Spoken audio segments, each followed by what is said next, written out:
The centuries had become a prison of silence. Count Dracula stood at the highest window of his castle, watching the Carpathian mountains dissolve into the grey mist of another dying evening. The wind howled through the ancient stones as it had howled for 500 years, carrying with it the same whispers, the same emptiness, the same unbearable weight of eternity. He had drunk from emperors and peasants alike. He had watched empires crumble and rise from their own ashes. He had loved, if that word could still apply to whatever remained of his withered heart, and he had lost, and he had killed, and he had mourned in ways that mortals could never comprehend. And now, standing in the shadow of his own legend, Vlad Dracula felt nothing at all. The blood had lost its warmth centuries ago. The hunt had lost its thrill. Even the darkness itself, once his beloved companion, now felt like a shroud wrapped too tightly around a corpse that refused to decay. He was not alive, but he was not truly dead either. He existed in the hollow space between, a monument to his own damnation, and the weight of it had become unbearable. His servants moved through the castle like ghosts, asking nothing, expecting nothing, bound to him by chains older than their bloodlines. They feared him, as all creatures feared him, and that fear had once tasted sweet upon his tongue. Now it was merely another flavor of ash. It was on this night, as the last light bled from the sky and the wolves began their mournful chorus in the forests below, that Dracula made a decision that would alter the course of his eternal existence. He would leave the castle, not to hunt, not to conquer, but to understand. For 5 centuries, he had observed humanity from the position of a predator watching prey. He had seen their weakness, their fear, their desperate clinging to faith and love and hope, as though such fragile things could protect them from the darkness. He had dismissed them as cattle, as sustenance, as nothing more than warm vessels for the blood that sustained his cursed existence. But lately, in the endless hours before dawn, a question had begun to plague him. A question he could not silence no matter how many throats he tore or how many prayers he mocked. What did it feel like to be seen? Not feared, not worshipped, not hunted. Simply seen, as one soul recognizes another, without the weight of legend or the shadow of monstrosity between them. He could not remember the last time anyone had looked at him without terror or reverence or hatred burning in their eyes. He could not remember the last time anyone had spoken to him as though he were merely a man. Perhaps such a thing had never happened at all. Perhaps he had always been this, even before the curse, even before the blood, a creature apart from the warmth of human connection. The thought disturbed him more than he cared to admit. And so, as the moon rose full and silver over the mountains, Dracula descended from his tower and walked out through the gates of his castle for the first time in decades. He did not take his carriage of black horses. He did not summon the wolves or the bats that answered to his call. He simply walked, a solitary figure in a worn coat, his ancient features glamoured to appear merely weathered rather than ageless, his terrible presence dampened until he seemed like nothing more than a tired old man seeking shelter from the cold.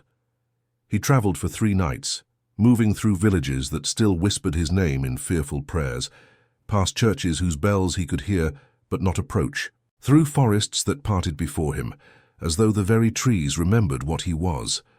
And on the 4th night, he found himself on the outskirts of Bucharest, standing before a building that seemed to embody everything he had come to find. The St. Ekaterina Night Hospital rose from the fog like a forgotten tomb.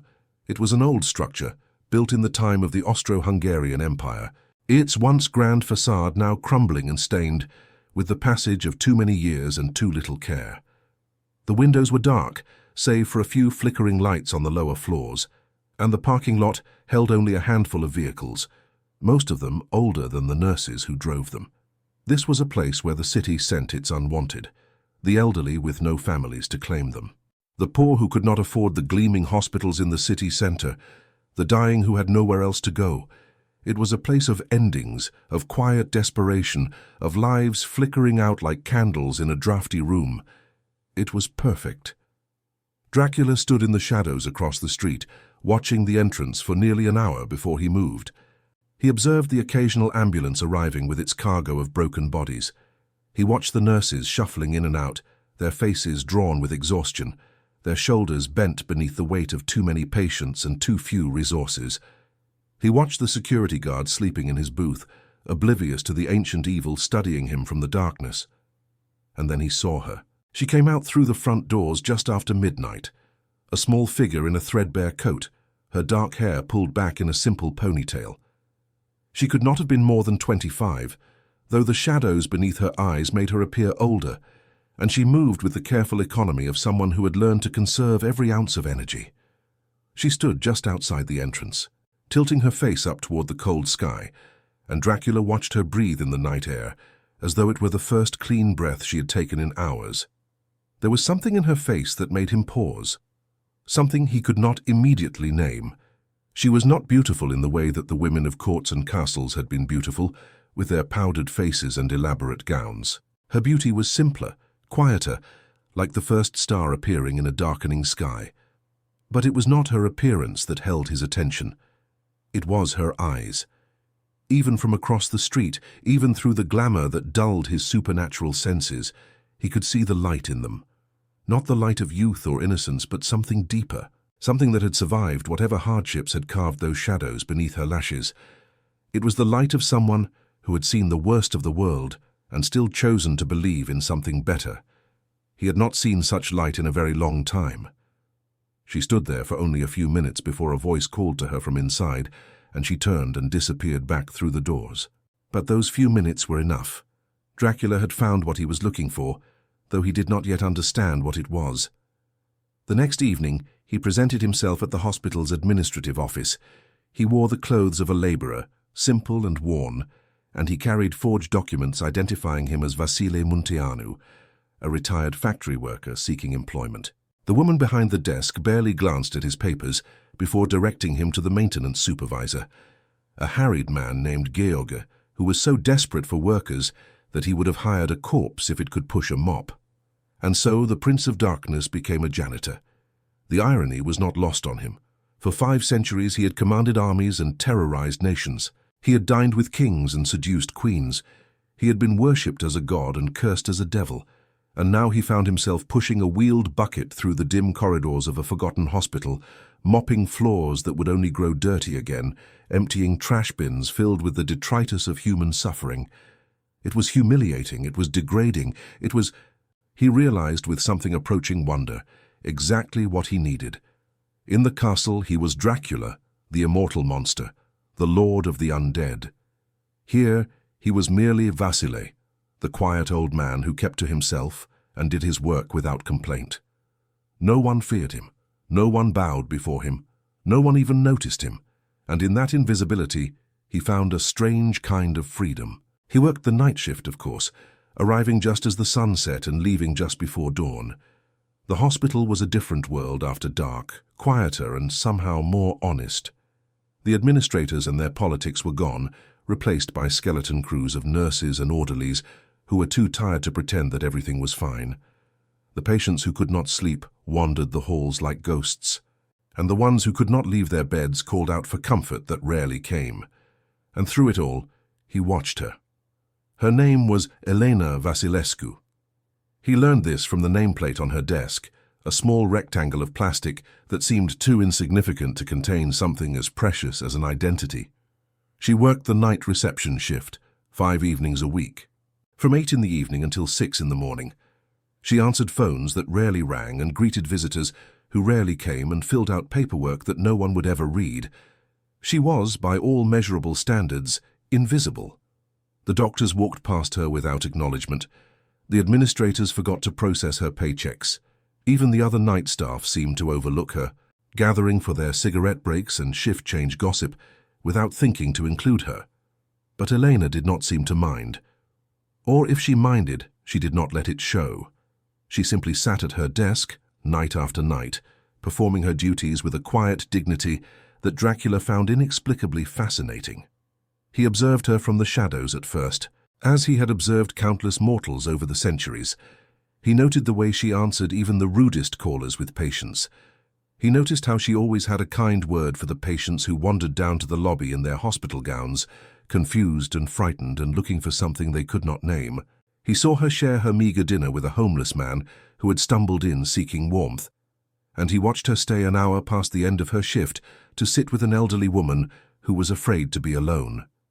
These were small kindnesses, meaningless in the grand scheme of things. They would not stop wars or cure diseases or change the course of history. They would not even be remembered by the people who received them, brief comforts lost in the fog of pain and medication. But Dracula remembered. He remembered every single one, cataloguing them in his ancient mind like a miser counting coins. And with each small act of compassion he witnessed, the question that had driven him from his castle grew louder and more insistent. Why? Why did she bother? What possible purpose could such kindness serve in a world that so clearly did not deserve it? 2 weeks into his employment, he finally spoke to her. It was nearly 3 in the morning, and the hospital had fallen into its deepest silence. Dracula was mopping the lobby floor, working his way slowly toward the reception desk, when Elena looked up from her paperwork and smiled at him. It was not a remarkable smile.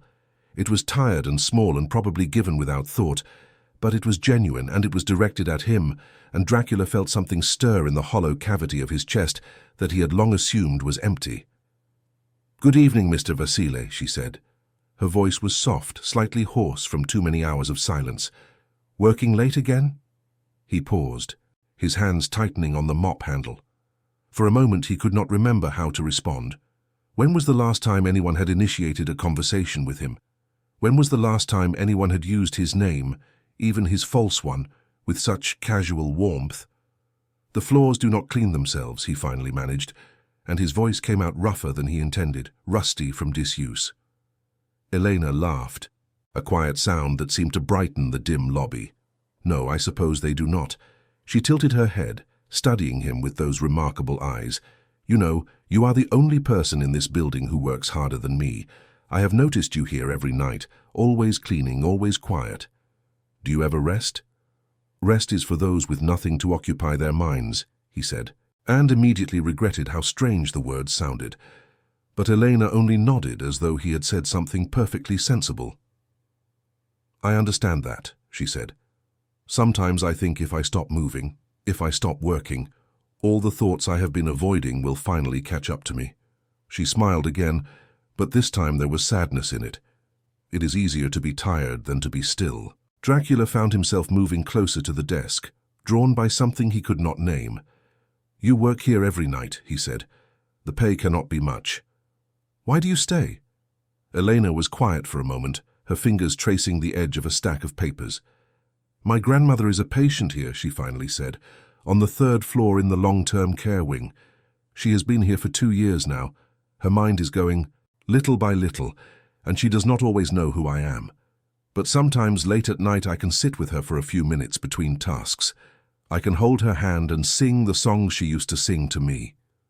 She paused, and when she continued, her voice was barely above a whisper. "She has no one else, and neither do I." The words hung in the air between them, heavy with a grief that Dracula recognized all too well.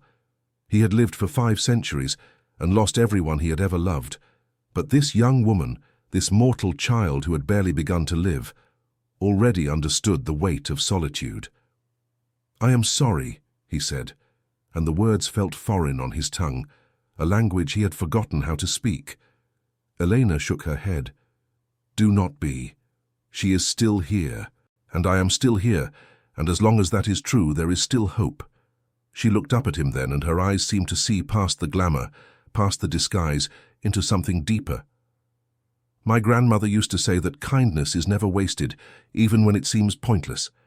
She said that every act of love creates ripples we cannot see, spreading out into the world long after we are gone." Dracula said nothing. He could not. The words had struck something within him, some ancient wound that he had thought long scarred over. Elena seemed to sense his discomfort and quickly changed the subject. "But listen to me, going on about such serious things in the middle of the night." She smiled apologetically. "You must think I am very strange." "No," Dracula said quietly. "I think you're very brave." The surprise on her face was genuine, and for a moment she seemed at a loss for words. Then she laughed again, that soft, warm sound that seemed to push back the shadows. "Brave?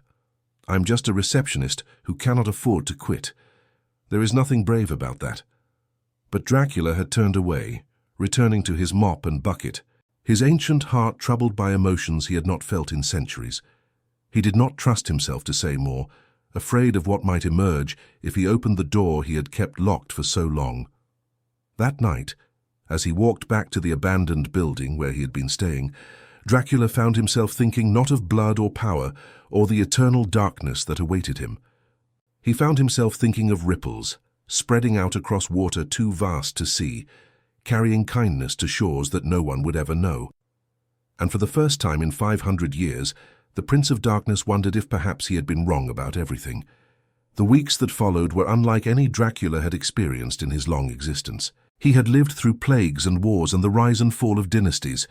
He had witnessed the birth of nations and the death of gods. He had seen humanity at its most glorious and its most depraved, and through it all, he had remained unchanged, an immutable monument to his own damnation. But now, pushing his mop through the dim corridors of St. Ekaterina Hospital, he felt something shifting within him, something dangerous, something that frightened him more than any sunrise or wooden stake ever had.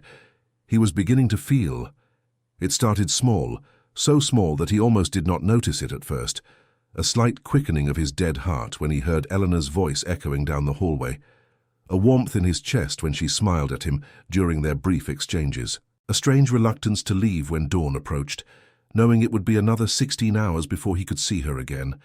These were human feelings, mortal weaknesses that he had believed himself long immune to.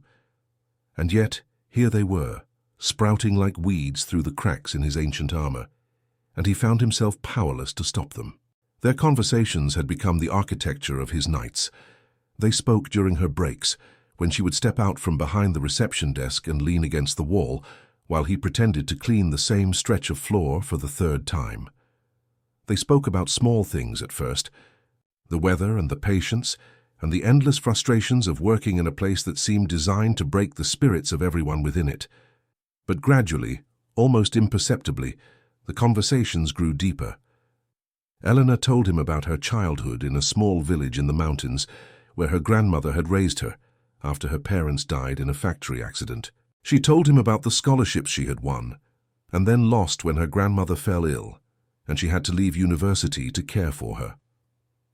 She told him about the dreams she had once harbored of becoming a nurse, of helping people in a way that mattered, and how those dreams had slowly withered under the weight of reality. She spoke without self-pity, without bitterness, simply stating the facts of her life as though they were chapters in a book she had read rather than wounds she carried. And that quiet acceptance, that refusal to be broken by circumstances that would have destroyed lesser souls, only deepened Dracula's fascination with her.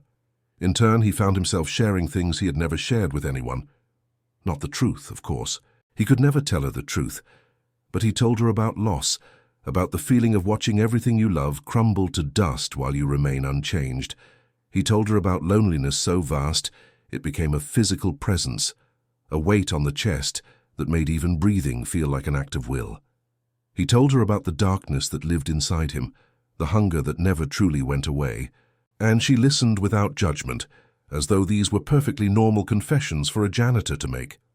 "You speak as though you have lived many lifetimes," she said one night, her eyes searching his face with that unsettling perception that made him feel exposed. "As though you carry memories too heavy for one person." "Perhaps I do," he replied, and it was closer to the truth than anything he had ever told her. She nodded slowly, accepting this as she accepted everything, without demanding explanations or pressing for details. "Some burdens are inherited," she said. "My grandmother used to say that we carry the sorrows of our ancestors in our blood, that their tears become our tears, and their sins become our shadows. Perhaps that is what I see in you, Mr. Vasile, the shadow of something ancient." Dracula turned away, afraid of what she might see if she looked too closely. "Your grandmother sounds like a wise woman." "She was. She is." Elena's voice grew soft.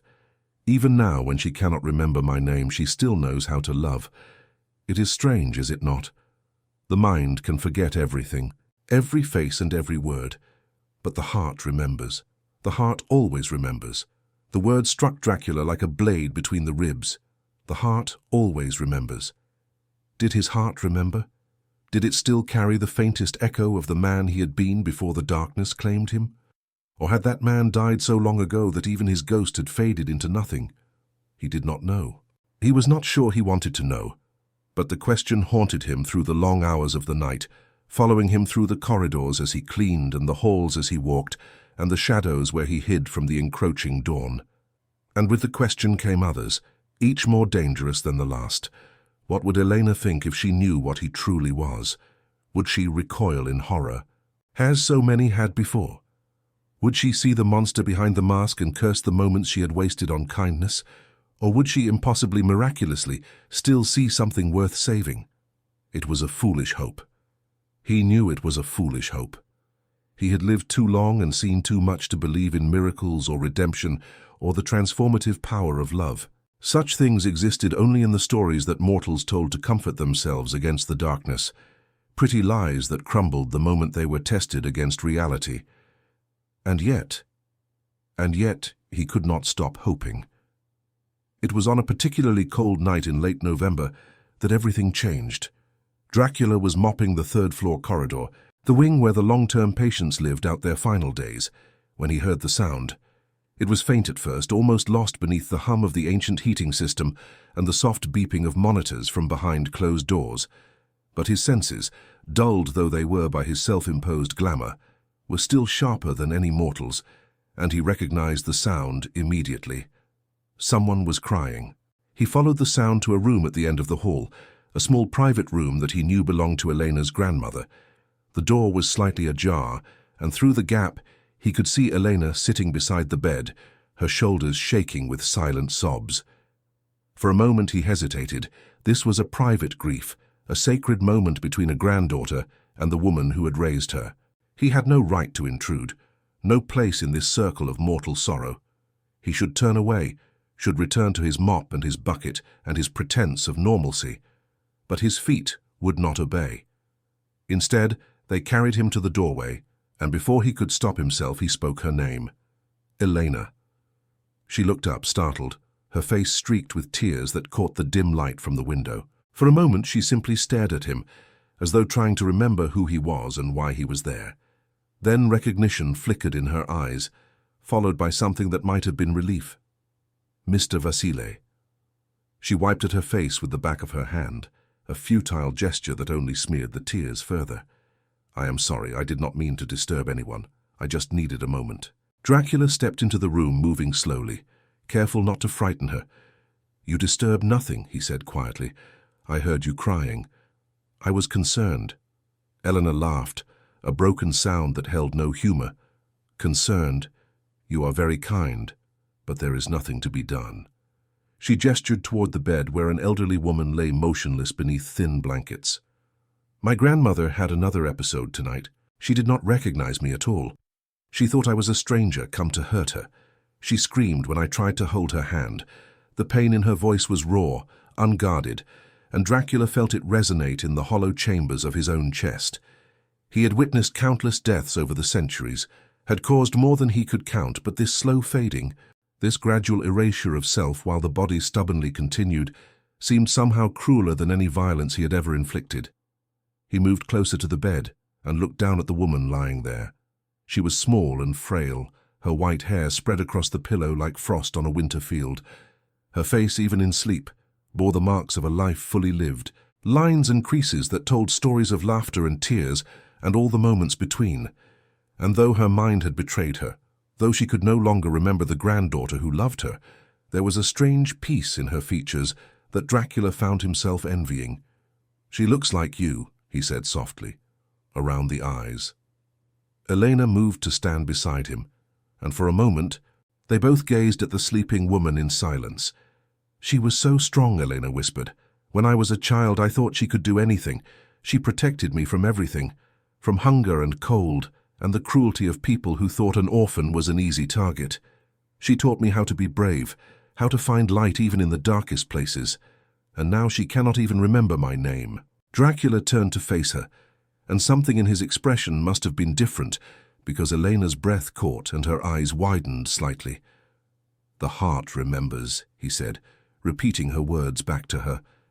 You told me that. Even when the mind forgets, the heart remembers. Perhaps she does not know your name, but she knows your love. She feels it, even if she cannot name it. Elena stared at him, and in the dim light of the hospital room her tears shimmered like stars. "How do you know?" she asked, her voice barely a whisper. "How can you be so sure?" "Because I have lived in darkness for a very long time," Dracula replied, and the words came from somewhere deep within him, from a place he had thought sealed forever.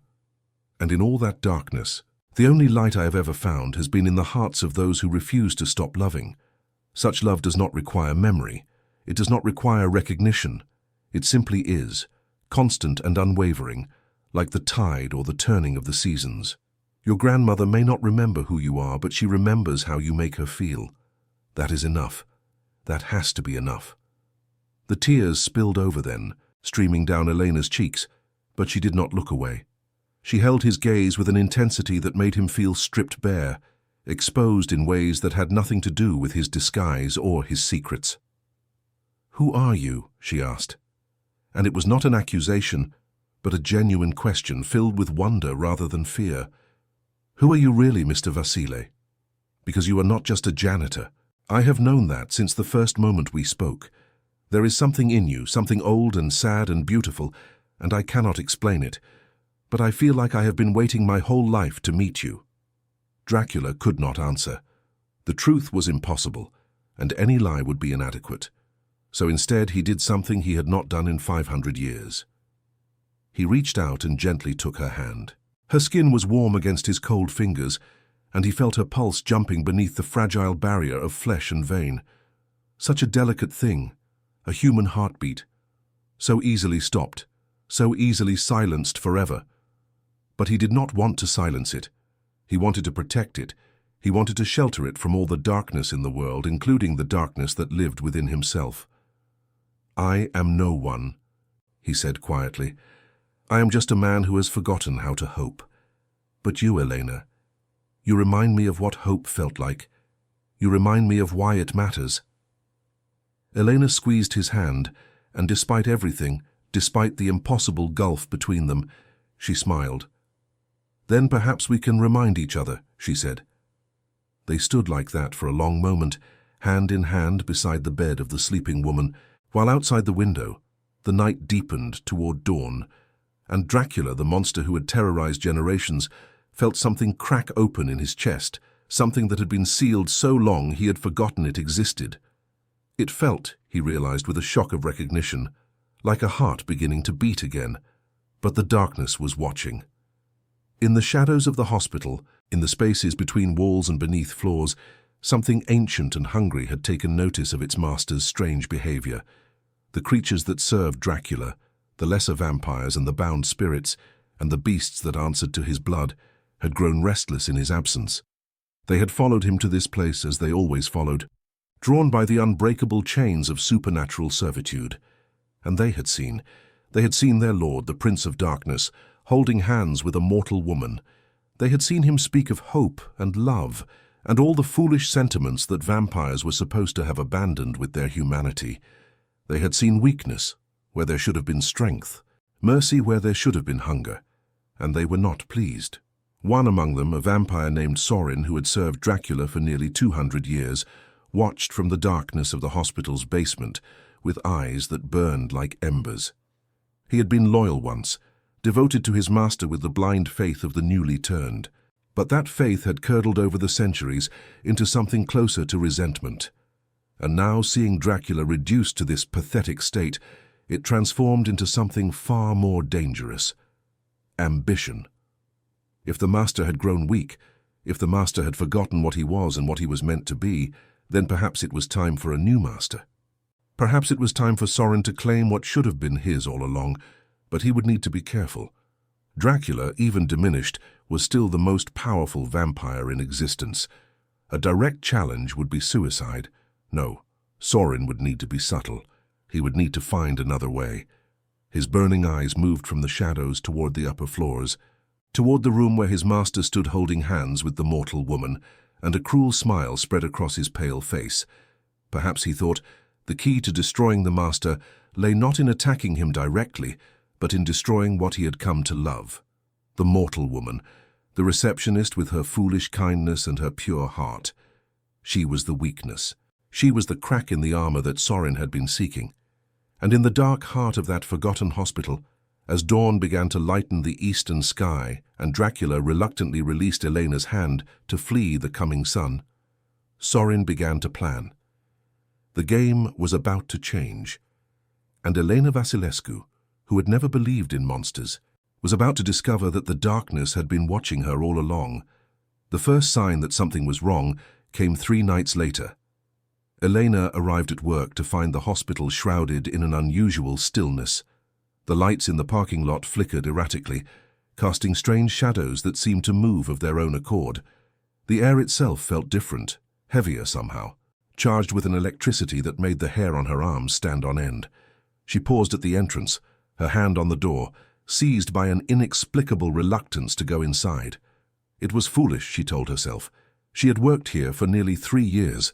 She knew every corridor, every room, every creaking floorboard and temperamental light switch. There was nothing to fear in this place except budget cuts and understaffing.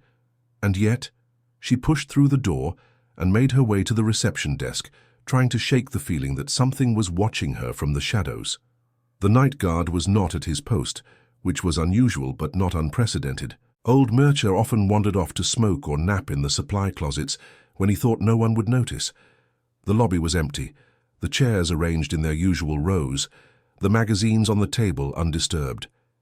Everything was exactly as it should have been. So why did she feel so afraid? She settled behind her desk and tried to focus on her work, but the unease would not leave her. Every sound seemed amplified, every shadow deeper than it should have been. She found herself glancing up constantly, searching the darkness for something she could not name. It was nearly midnight when she saw him. Not Vasile, someone else.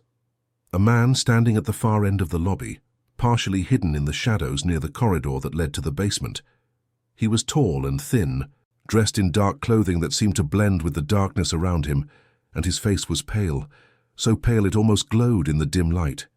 He was watching her. Elena's heart began to pound. She reached for the phone, ready to call security, but her hand froze when the man smiled.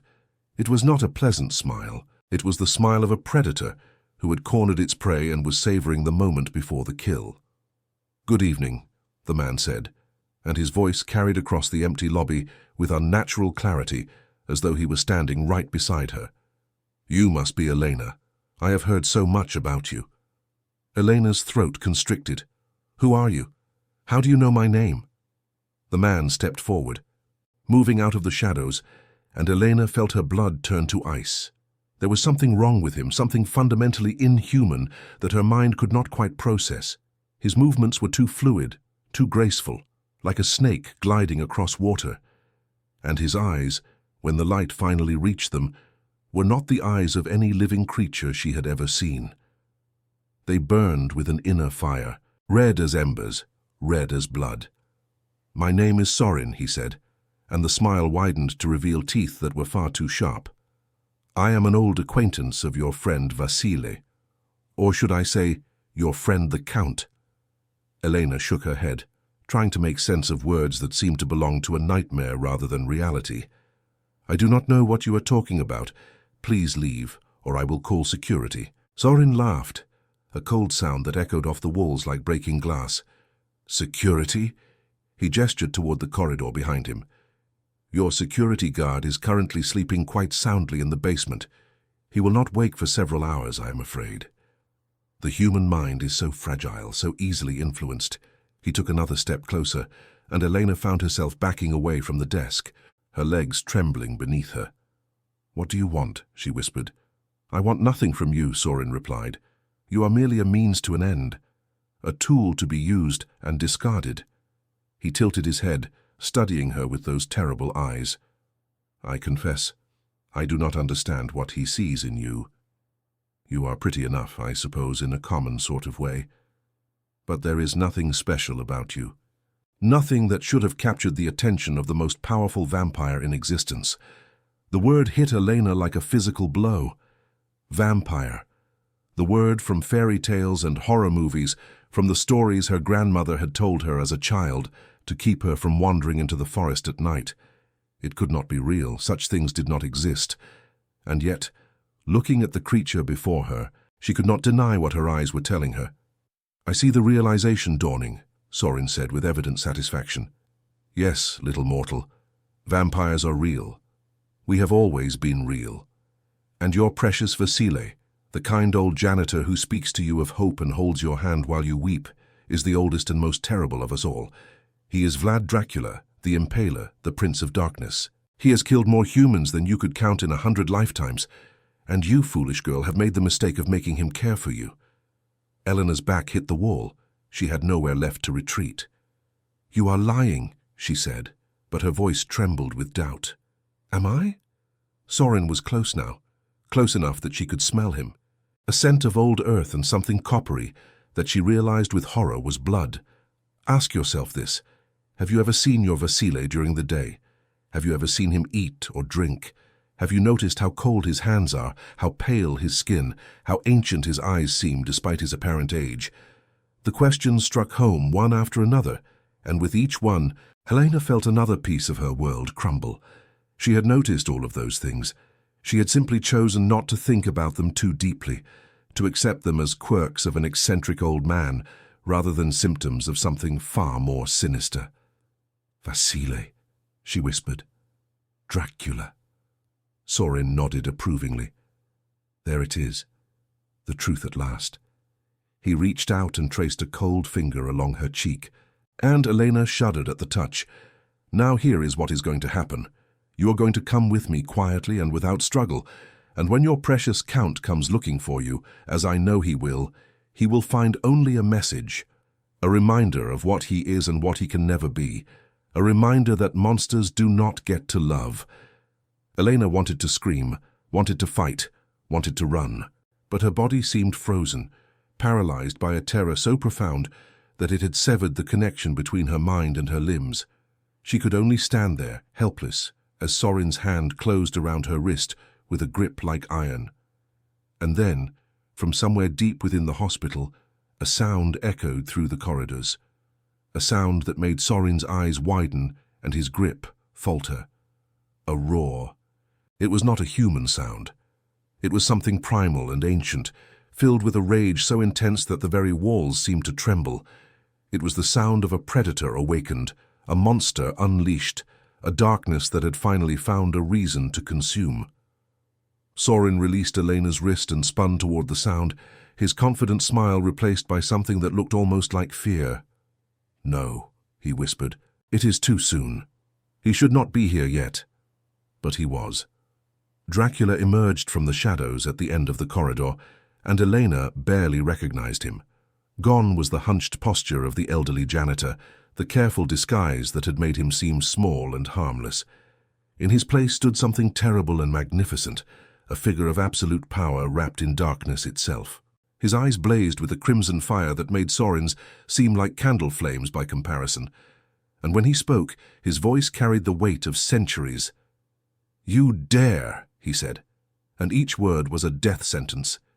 "You dare to threaten what is mine." Sorin backed away, his earlier confidence evaporating like mist in sunlight. "Master, I was only trying to protect you. She is a weakness, a liability. She will be your destruction if you allow this attachment to continue." Dracula moved forward, and with each step the shadows in the room seemed to deepen and coil around him like living things.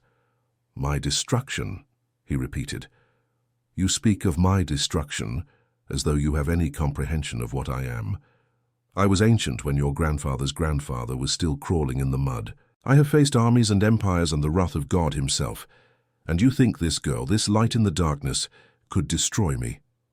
He was upon Sorin now, his hand closing around the younger vampire's throat and lifting him effortlessly off the ground. "You are wrong, Sorin. She is not my weakness, she is my redemption. She is the first thing in 500 years that has made me want to be something more than a monster. And you, in your petty ambition and your pathetic jealousy, tried to take her from me." Sorin struggled in his grip, his face contorted with terror. "Please, master, I beg you, I was loyal for 2 centuries. Does that count for nothing?" "It counted for everything," Dracula replied, and his voice was terrible in its calm. "Until tonight. What happened next, Elena could not fully comprehend. There was movement, impossibly fast, and a sound like tearing cloth, and then Sorin was simply gone. Where he had stood, there was only a scattering of ash that drifted slowly to the floor. Elena stared at the spot where the vampire had been, her mind struggling to process what she had witnessed. She should have been terrified. She should have been screaming, running, doing anything other than standing frozen against the wall like a statue. But when Dracula turned to face her, when his burning eyes met hers and the rage in them slowly faded into something that looked almost like despair, she found that she was not afraid. She was heartbroken. "Elena," he said, and his voice was the voice of Vasily again, tired and sad and achingly human. "I am sorry. I never wanted you to see this. I never wanted you to know." Elena pushed herself away from the wall and took a step toward him. Her legs were still trembling, her heart still racing, but she forced herself to move, to think, to understand. "You are him," she said. "You are Dracula. The Dracula. The monster from the stories." He flinched at the word monster, and in that flinch, Elena saw everything she needed to see. She saw the pain that lived beneath the power, the loneliness that hid behind the legend. She saw a creature who had done terrible things and knew they were terrible, who had lived so long in darkness that he had forgotten the sun, who had come to a forgotten hospital disguised as a janitor because he was desperate to feel something other than emptiness. She saw Vasily. "Yes," he admitted, "I am the monster from the stories. I have done everything the legends say and more. I have killed and corrupted and spread darkness wherever I walked. I am everything you should fear, everything you should hate." He looked away, unable to meet her eyes. "I will leave now. I will return to my castle and you will never see me again. In time, you will convince yourself that this was all a dream, a nightmare brought on by stress and exhaustion. You will forget me, and you will be safe." He turned to go, and Elena felt something inside her crack open. "Wait," she said. He stopped but did not turn around. Elena took a breath, steadying herself for what she was about to say. She thought of her grandmother, lying in her bed upstairs, lost in a fog of forgotten memories. She thought of all the nights she had spent alone, invisible, overlooked by everyone except a strange old janitor who spoke to her of hope. She thought of his cold hand in hers, and the way he had looked at her beside her grandmother's bed, as though she were something precious and rare. "You came here looking for something," she said. "You told me that you had forgotten how to hope, that I reminded you of what hope felt like." He remained motionless, a statue carved from shadow and sorrow. Elena stepped closer, close enough to touch him, though she did not. "You are a monster," she continued. "I believe that. I believe you have done terrible things. But you are also the man who held my hand while I cried for my grandmother. You are the man who told me that love does not require memory. You are the man who killed another of your kind to protect me." She reached out and placed her hand on his back, feeling the cold even through his clothing. "I do not know what that makes you, Vasily. Dracula.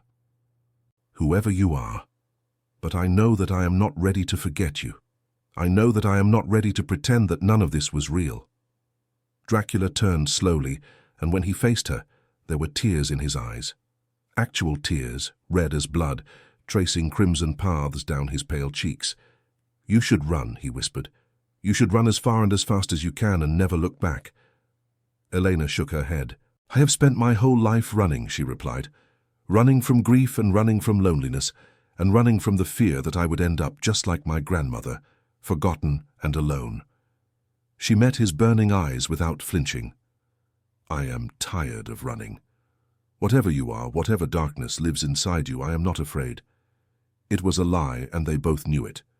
She was terrified, but she was also brave. Brave in the way that only those who have nothing left to lose can be brave. And in that moment, standing in the dim lobby of a forgotten hospital, surrounded by the ashes of a dead vampire and the weight of 5 centuries of darkness, Dracula felt something he had never expected to feel again. He felt loved. "Elena," he said, and his voice broke on her name. "You do not know what you are saying. You do not know what caring for me will cost you." "Then tell me," she replied. "Tell me everything, and let me decide for myself what I am willing to pay." The night stretched on around them, filled with shadows and secrets, and the faint sound of monitors beeping in distant rooms. And slowly, haltingly, the Prince of Darkness began to speak. He told her of his mortal life, of wars and betrayals and the desperate bargain he had made to escape death. He told her of the curse that followed, of the endless hunger and the terrible isolation. He told her of the people he had loved and lost, of the humanity he had tried to preserve and the darkness that had consumed it piece by piece. He told her everything, and Elena listened, holding his cold hand in her warm one as the night deepened around them, and the first pale light of dawn began to threaten the eastern sky. "Whatever comes next," she said when he had finished, "we face it together." Dracula looked at her, this impossible mortal woman who had somehow become the center of his existence, and he allowed himself to believe. Together, he agreed.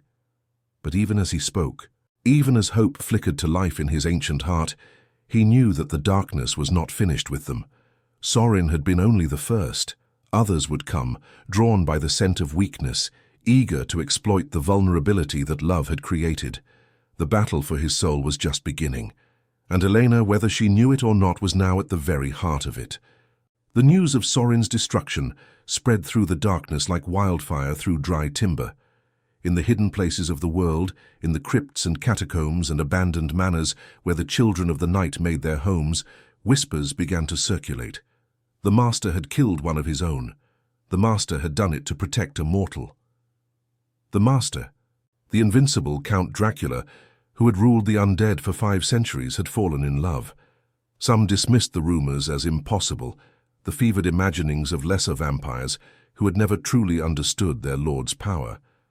Others saw opportunity in the whispers, sensing weakness where there had always been strength, and a few, a very few, felt something stir in the cold depths of their own dead hearts, something that might have been hope. But one among them felt only rage. Her name was Margareta, and she had been Dracula's consort for nearly 300 years. She had been beautiful once, in the way that all vampires were beautiful, with porcelain skin and raven hair and eyes like polished obsidian. She had loved him, or believed she had, with the desperate intensity that only the immortal could sustain. She had killed for him, schemed for him, waited in the shadows of his castle for centuries, while he wandered the world in search of something she could never provide. And now, after all that devotion, after all that patient suffering, he had given his heart to a mortal. A simple, ordinary, insignificant mortal who would wither and die in the blink of an immortal eye. The insult was unbearable. Margareta stood in the great hall of the castle, staring at the empty throne where Dracula should have been sitting. The other vampires had gathered at her summons, a dozen of the oldest and most powerful of Dracula's servants, and they watched her with a mixture of curiosity and wariness. They knew her temper, they knew her jealousy, and they knew that crossing her was nearly as dangerous as crossing the Master himself. "He has abandoned us," Margareta said, and her voice echoed off the ancient stones like the tolling of a funeral bell. "He has forsaken his throne, his legacy, his very nature, all for the sake of a mortal woman." She turned to face the assembled vampires, and her eyes burned with a fury that made even the oldest among them flinch. This cannot be allowed to stand. One of the vampires, a gaunt creature named Victor, who had served Dracula since the Ottoman Wars, stepped forward cautiously. "My lady, perhaps we should wait. The Master has always been unpredictable. This infatuation may pass, as all mortal things pass. In a few decades, the woman will be dust, and he will return to us." Margareta's laugh was sharp and bitter. "A few decades? You would have me wait decades while he plays nursemaid to a dying human, while he mops floors and holds hands and pretends to be something he is not?" She shook her head violently. "No, I will not wait. I will not watch him debase himself any longer." "What would you have us do?" asked another vampire, a small dangerous creature named Elena, whose innocent appearance belied centuries of calculated cruelty. "The Master is still the Master. His power has not diminished. Sorin challenged him and was destroyed in an instant." Margareta smiled, and it was a terrible thing to behold. "Sorin was a fool," she said. He confronted the master directly, appealed to his reason, his pride. But the master is beyond reason now. He is lost in the fog of mortal emotion, blind to everything except his precious Elena. She began to pace, her gown trailing across the dusty floor like a shadow given form. We cannot defeat him through strength, but we do not need to. All we need to do is remove the source of his weakness. Once the mortal is gone, once her light has been extinguished, the master will have no choice but to return to what he truly is. Victor frowned. You would kill her. The master would never forgive such a thing. He would hunt us to the ends of the earth. He would try, Margareta agreed. But he would fail, because when his mortal dies, he will not become angry. He will become broken. The love he feels for her is not a passing fancy. It is the desperate, all-consuming obsession of a creature who has rediscovered hope after centuries of darkness. Take that hope away, and he will shatter like glass. He will retreat into the shadows, lost in grief, and we will be free to rule as we were always meant to rule. The vampires exchanged uncertain glances. The plan was bold, audacious, potentially suicidal. But there was a dark logic to it that none of them could deny. How would you do it? Elena asked, her eyes glittering with interest. The master watches over her constantly now. He has claimed the hospital as his territory. Any vampire who enters without his permission will be destroyed. Margarita's smile widened. That is why we will not send vampires. We will send something else. Something that the master cannot detect until it is too late. She raised her hand, and the shadows in the corners of the great hall began to move. They coalesced and thickened, taking on shapes that were almost but not quite human, dark figures with no faces and no features, only an endless, hungry void where their forms should have been. The strigoi morti, Margarita said with evident satisfaction. The shadow walkers. They have no blood for the master to sense, no thoughts for him to read. They are pure darkness, pure hunger, and they will slip into that hospital like smoke through a keyhole. Victor took an involuntary step backward. Those creatures are uncontrollable, he protested. They consume everything in their path. If you unleash them on the hospital, they will kill not just the woman but everyone inside. Margareta shrugged, a gesture of supreme indifference. Collateral damage. The world will not miss a handful of dying mortals. And the master, when he sees what his weakness has wrought, will finally understand the cost of his foolish attachment. She turned back to the shadow creatures, her eyes reflecting their void-like emptiness. Go, she commanded. Find the woman called Elena, consume her light, and do not return until it is done. The strigoi morti made no sound as they departed, flowing out through the windows and doorways like ink spreading through water. They moved faster than any living creature could follow, racing across the mountains toward the distant glow of the city, toward the forgotten hospital where their prey waited unknowing. And in the great hall of the castle, Margareta laughed, a sound of pure, vindictive triumph. At last, she whispered, at last, he will be mine again. Elena had not slept in 3 days, since the night of Soren's destruction, since the moment she had learned the truth about the man she had come to care for. Her world had been turned upside down. She went through the motions of her life, answering phones and filing paperwork, and sitting with her grandmother in the small hours of the morning, but her mind was elsewhere. It was lost in a labyrinth of impossible truths and terrifying implications. Dracula was real, vampires were real, the darkness that humanity had always feared, the monsters that lurked in fairy tales and nightmares. They were not figments of imagination, but actual creatures walking the earth. And one of them loved her. She should have been horrified. She should have fled, as any sane person would flee from such a revelation. But every time she considered running, every time the fear threatened to overwhelm her, she remembered the look in his eyes when he had confessed his history. She remembered the weight of centuries in his voice, the bone-deep loneliness that no amount of power or immortality could ease. She remembered that he had chosen to be a janitor, cleaning floors and emptying trash cans, just for the chance to understand what it felt like to be invisible instead of feared. How could she abandon someone who was trying so desperately to find his way back to humanity?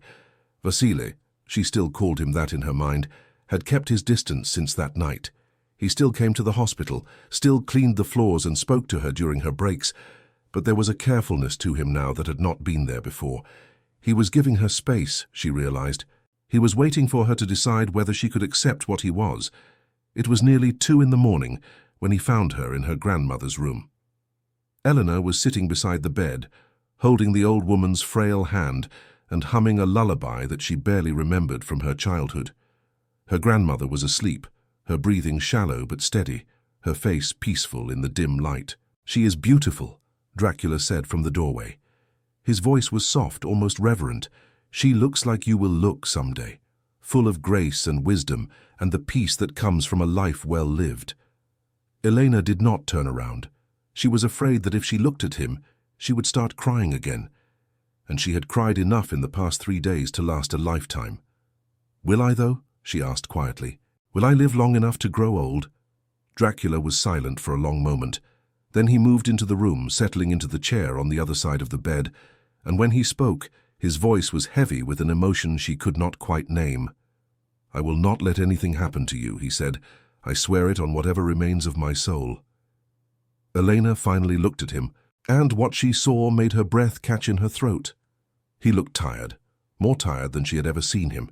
The glamour that disguised his true nature seemed to flicker, revealing glimpses of the ancient power beneath, and his eyes, those terrible, beautiful eyes, were filled with a fear she had never expected to see in a creature of such strength.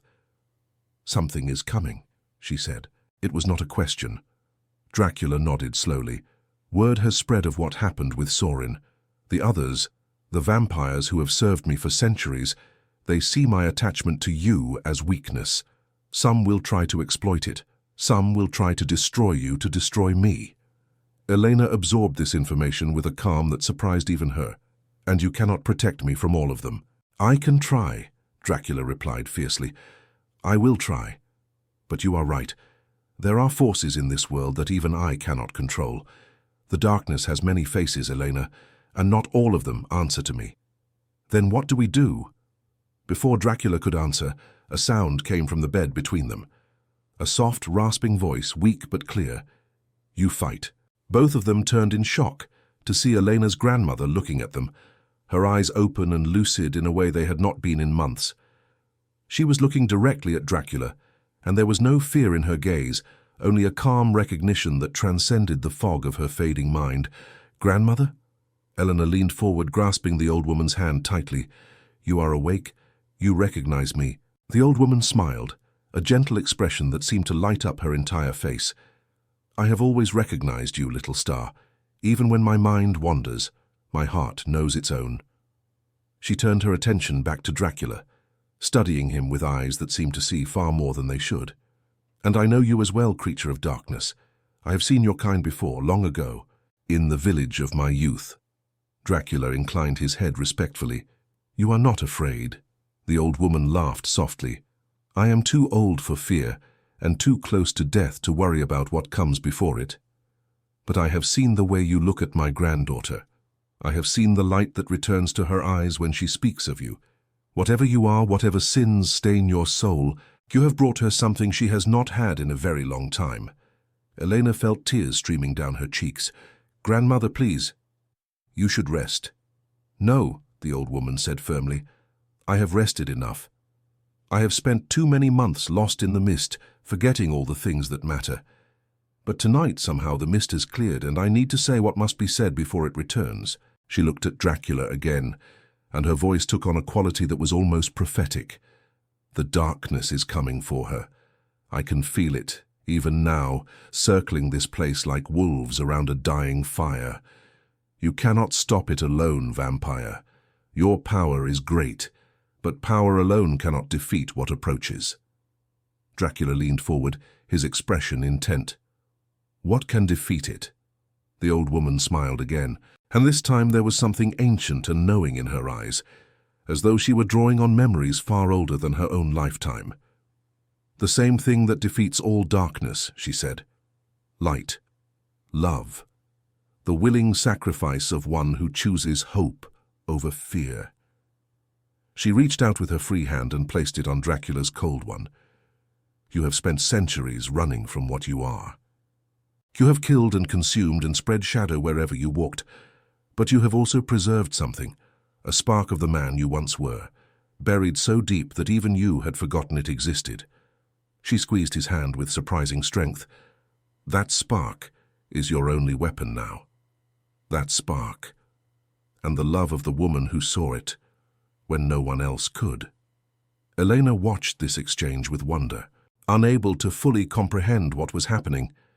Her grandmother, who had spent months lost in confusion and forgetfulness, was suddenly speaking with perfect clarity about vampires and darkness and love, as though these were ordinary topics of conversation.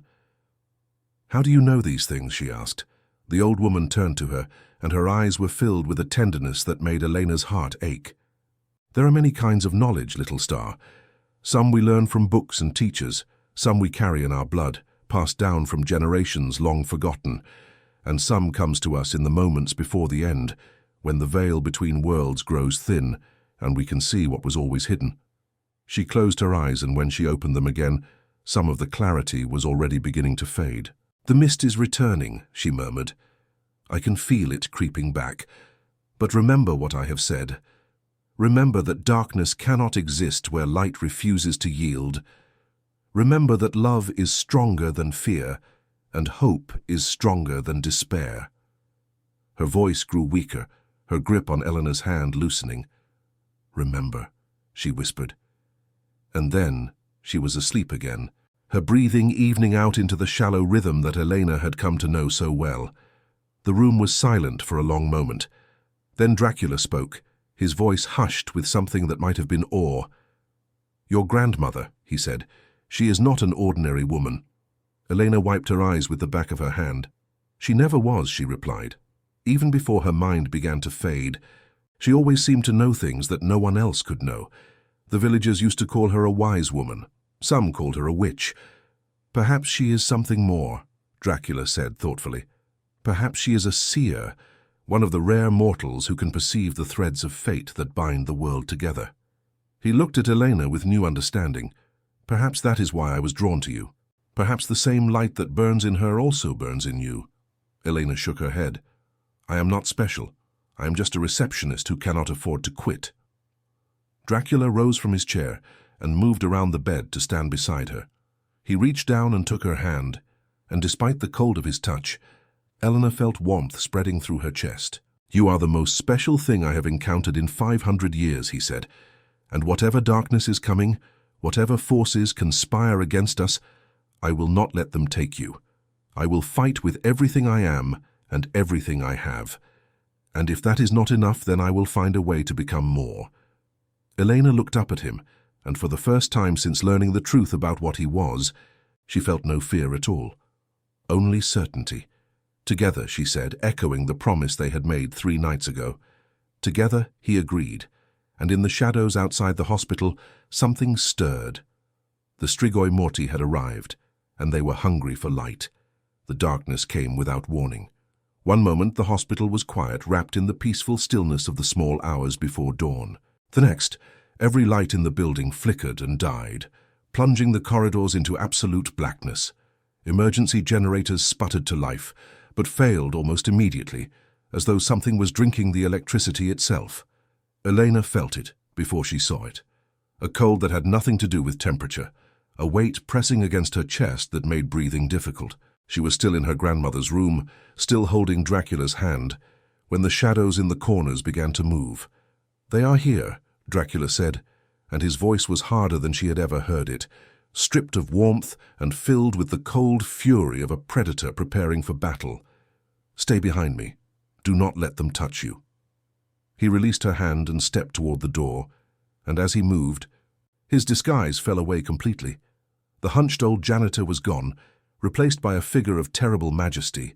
His skin was pale as marble, his features sharp and ageless, and his eyes blazed with crimson fire that cast dancing shadows on the walls. He was beautiful in the way that a blade is beautiful, in the way that a storm is beautiful, deadly and magnificent and utterly inhuman.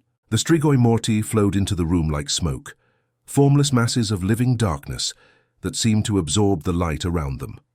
There were 3 of them, and they moved with a horrible hunger, reaching toward Elena with appendages that were not quite arms, mouths that were not quite mouths opening in silent screams of appetite.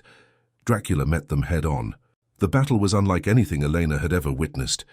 Dracula moved with impossible speed, his hands tearing through the shadow creatures with a ferocity that sent fragments of darkness scattering across the room. But the Strigoi Morti were not physical beings. Each time he destroyed a piece of them, they simply reformed, flowing around his attacks like water around a stone. "You cannot kill what was never alive," one of the creatures hissed, its voice a chorus of whispers that seemed to come from everywhere and nowhere. "We are hunger itself. We are the void that waits at the end of all things. Give us the light, and we will leave you in peace." Dracula snarled, a sound more animal than human. "You will have nothing. You will take nothing. I am the Prince of Darkness, and I command you to return to the shadows that spawned you." The Strigoi Morti laughed, a terrible sound like wind through dead leaves. "You command nothing, little king. Your power comes from the same darkness we serve. You cannot destroy us any more than you can destroy yourself." They surged forward again, and this time one of them slipped past Dracula's defenses. It reached for Elena with hungry tendrils of shadow, and she felt the cold touch her skin, felt something vital beginning to drain from her very soul. "No," she gasped, but her voice was weak, fading along with her strength. "Elena!" Dracula spun, his face contorted with terror, and in that moment of distraction the other two creatures struck. They wrapped themselves around him like chains, binding his arms and legs, forcing him to his knees. He struggled against them with all his considerable might, but for every tendril he tore free, two more took its place. Elena watched through dimming eyes as the man she loved was brought low by the very darkness he had ruled for centuries. She watched him fight and fail, watched the desperation in his burning eyes as he reached toward her with hands that could not quite break free.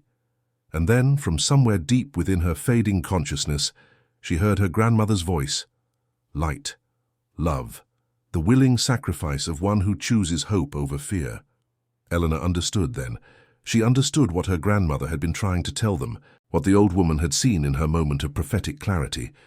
The Strigoi Morti were creatures of pure darkness, manifestations of the void that existed before creation. They could not be defeated by force, because force was itself a kind of darkness, a destructive power that fed the very thing it sought to destroy. But light was different, love was different. These were creative forces, generative forces, and they did not destroy the darkness so much as fill it with something else. Elena stopped struggling against the creature that held her. She stopped trying to pull away from the cold that was draining her life. Instead, she closed her eyes and thought of everything she loved. She thought of her grandmother, singing lullabies in a kitchen that smelled of bread and herbs. She thought of summer afternoons in the mountain village, chasing butterflies through fields of wildflowers. She thought of the first time she had held a newborn baby at the hospital, marveling at the miracle of new life. She thought of kindness and compassion and all the small moments of connection that made existence bearable. And she thought of him, of Vasile, the quiet janitor who had seen her when no one else did, of Dracula, the ancient monster who had chosen to become something more, of the man who had held her hand in her grandmother's room and spoken of hope as though it were a treasure he had lost and finally found again. She thought of love, and she let it fill her completely.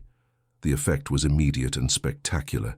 Light began to emanate from Elena's body, not the harsh light of electricity, but something softer, warmer, a golden radiance that seemed to come from the very core of her being.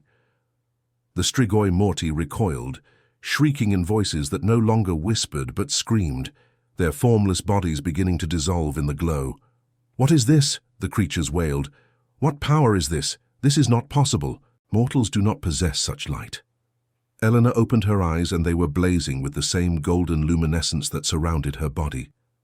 "This is love," she said, and her voice was stronger than it had ever been, resonating with a power she had not known she possessed. "This is hope.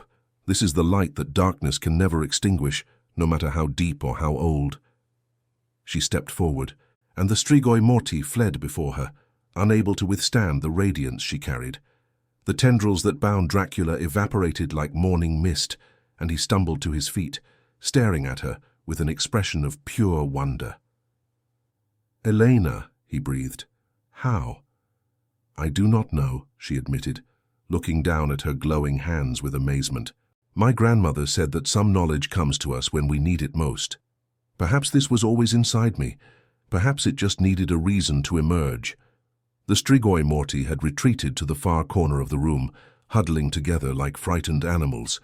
They were diminished now, their formless masses smaller and less defined, as though Elena's light had burned away part of their substance. "Please," one of them whimpered, and its voice was no longer terrible but pitiful. "We were only following orders. The mistress sent us. She said we would be rewarded." Dracula's expression hardened. "Margareta," he said, and the name was a curse on his lips. Of course, she could never accept that I might find something worth more than her devotion. He moved toward the cowering creatures, and despite his earlier inability to harm them, they shrank from him as though he were the greatest threat in the world. "Go back to your mistress," he commanded. "Tell her that the mortal she sought to destroy has power beyond anything she could imagine.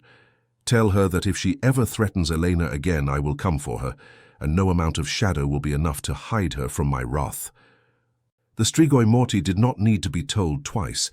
They fled through the walls, through the floor, disappearing into the darkness from which they had come, leaving only silence in their wake. Elena felt the light beginning to fade, the extraordinary power receding as quickly as it had come. Her legs gave out beneath her, and she would have fallen if Dracula had not caught her, his cold arms wrapping around her with a gentleness that belied his terrible strength. "I have you," he murmured against her hair.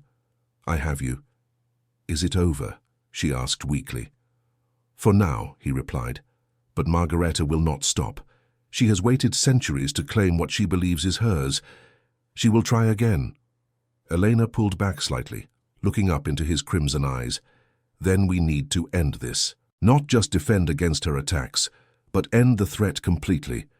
Dracula nodded slowly. "You are right. But to do that, I must return to the castle. I must confront her on her own ground, surrounded by those who have served me for centuries." He hesitated, and for the first time since she had met him, he looked uncertain. "I do not want to leave you." "Then do not." Elena's voice was firm despite her exhaustion.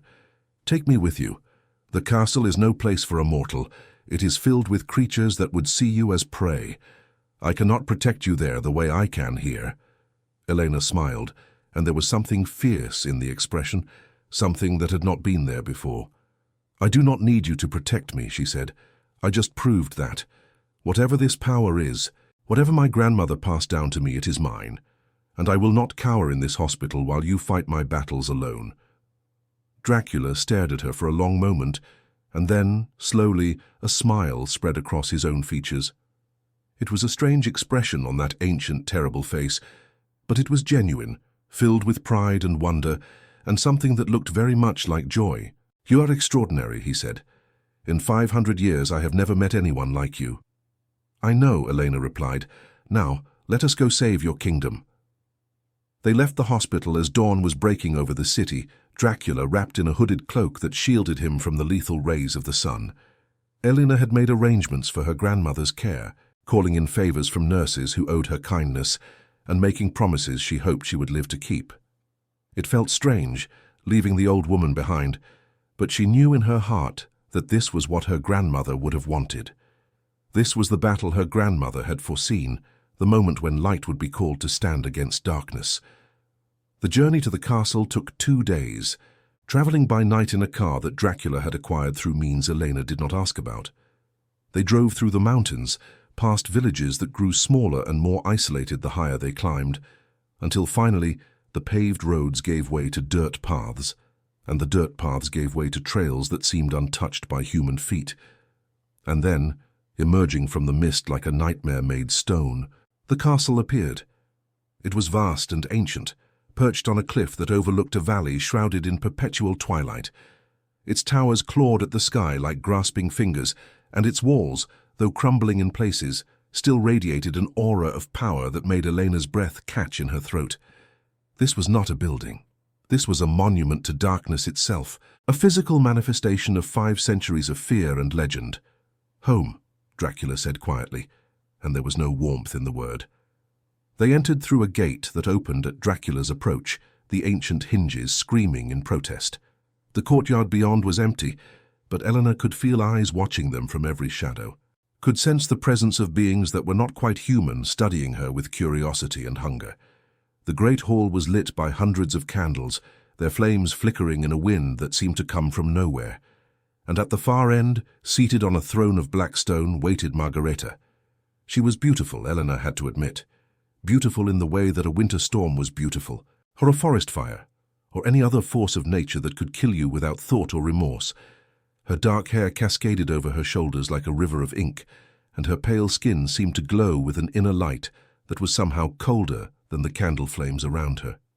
"So," Margareta said, and her voice was honey poured over broken glass, "you have brought your pet to meet the family.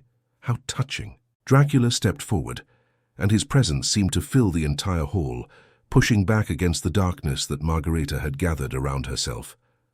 "I have come to end this," he said. "Your jealousy has gone too far, Margareta. You sent the Strigoi Morti to kill an innocent woman. You would have destroyed everyone in that hospital to satisfy your spite." Margareta rose from her throne, and her movements were liquid, predatory. "Innocent?" she laughed, a sound like shattering crystal. "There is no such thing as innocence in this world. There is only power and weakness, and you, my lord, have chosen weakness. You have chosen a mortal who will wither and die while you remain unchanged. You have betrayed everything we built together for a woman who cannot even comprehend what you are." "She is more than you will ever understand," Dracula replied. "She carries a light that I had forgotten existed. She has reminded me of what I lost when I became this monster." "Monster?" Margareta's eyes flashed with rage. "You are not a monster. You are a god. You are the most powerful being this world has ever known, and you would throw it all away for love." She spat the word as though it were poison. "Love is a mortal weakness. It fades, it dies. It means nothing in the face of eternity." Elena stepped forward then, moving to stand beside Dracula. Her heart was pounding, but her voice was steady when she spoke. "You are wrong," she said. "Love does not fade. Love does not die. The heart remembers, even when everything else is forgotten. My grandmother taught me that, and I have seen it proven true. Your master has lived for 500 years in darkness, and in all that time he never stopped searching for the love he lost. That search brought him to me. That love is what gives him the strength to stand against you now." Margareta stared at her with undisguised hatred. "You dare to lecture me? You, a mortal who has lived barely a quarter century? You know nothing of what I have endured, waiting for him, serving him, loving him while he wandered the world seeking something I could never provide." She raised her hands, and shadows began to coalesce around her, darker and denser than anything Elena had yet seen. "If he will not return to me willingly, then I will take him. I will destroy you, little mortal, and in his grief he will have no choice but to accept my comfort." The shadows lunged forward, and Elena felt the fear rising in her chest. But beneath the fear she felt something else. The same warmth that had filled her in the hospital, the same light that had driven back the Strigoi Morti. It was there, waiting, ready to be called. She closed her eyes and thought of love. The light exploded from her body, brighter than before, brighter than any sun. Shad filled the great hall from floor to ceiling, driving back the shadows, illuminating corners that had not seen light in centuries. Margareta screamed, a sound of pure agony, as the radiance washed over her, burning away the darkness she had wrapped around herself like armor. And in that moment, Dracula acted. He moved faster than Elena could follow, crossing the distance between them and Margareta, in the space between heartbeats. His hand closed around her throat, and he lifted her off the ground, as though she weighed nothing at all. "It is over," he said, and his voice held no anger, only a terrible sadness. "I loved you once, Margareta, in my own way for whatever that was worth. But you have tried to destroy the one thing that gave me hope. You have proven that your love was never about me at all. It was about possession, about control, and I will not be possessed." Margareta struggled in his grip, her eyes wide with terror. "Please," she gasped. "I only wanted you to see. I only wanted you to remember what we had. "What we had was never enough," Dracula replied, "and it never would have been." He released her, and she crumpled to the floor, broken and diminished. The other vampires in the hall, who had watched the confrontation in silence, began to move forward, their eyes fixed on their fallen mistress with expressions that ranged from pity to contempt. "She is no longer welcome in my kingdom," Dracula announced, his voice carrying to every corner of the great hall. "Let her wander the world alone, stripped of power and privilege, until she learns what it truly means to love." Margareta looked up at him, and for a moment there was something almost human in her eyes, something that might have been regret. Then she turned and fled, vanishing into the shadows that had once been her domain. The hall was silent in her wake. Elena let the light fade, feeling the exhaustion settling into her bones like lead. But before she could collapse, Dracula was there, his arms around her, his cold lips pressing against her forehead. "You saved me," he whispered. "Again." "We saved each other," she replied. They stayed in the castle for 3 days, while Dracula re-established his authority and Elena recovered her strength. The other vampires treated her with a wary respect that bordered on reverence. This mortal woman, who carried the light of the sun within her body. On the 4th day they returned to the hospital. Elena's grandmother was waiting for her, awake and lucid in a way she had not been in months. The old woman smiled when she saw them enter, and there were tears in her eyes. "You did it," she said, reaching for Elena's hand. "You found your light." Elena nodded, unable to speak past the lump in her throat. She sat beside the bed and held her grandmother's hand, while Dracula stood watch in the doorway, a guardian of shadows protecting his 2 lights from any darkness that might come. "What happens now?" Elena asked finally. Her grandmother smiled, and there was peace in her expression, the peace of someone who has seen what needed to be seen and done what needed to be done. "Now you live, little star. You live and you love, and you let that love change the world in ways you cannot imagine." She closed her eyes and her breathing slowed, and Elena knew somehow that this would be their last conversation. Her grandmother had held on just long enough to see the story through to its end. The funeral was 3 days later, a small ceremony in the mountain village where her grandmother had been born. Elena stood beside the grave, Dracula hidden in the shadows of the nearby forest, and she said goodbye to the woman who had raised her, taught her, and ultimately given her the power to save the man she loved. That night, standing on the cliff outside Dracula's castle, Elena watched the stars emerge one by one in the darkening sky. She felt his presence before she heard him approach, the cold comfort of his nearness that had become as essential to her as breathing. "What now?" she asked, echoing her grandmother's question. Dracula stood beside her, his ancient eyes reflecting the starlight. "Now we continue," he said. "I cannot give you a normal life, Elena. I cannot give you sunlight or children or the simple pleasures that mortals take for granted. But I can give you eternity, if you want it. I can give you forever." Elena turned to face him, this monster who had become her salvation, this darkness that had taught her how to shine. She thought of everything she would be giving up and everything she would be gaining.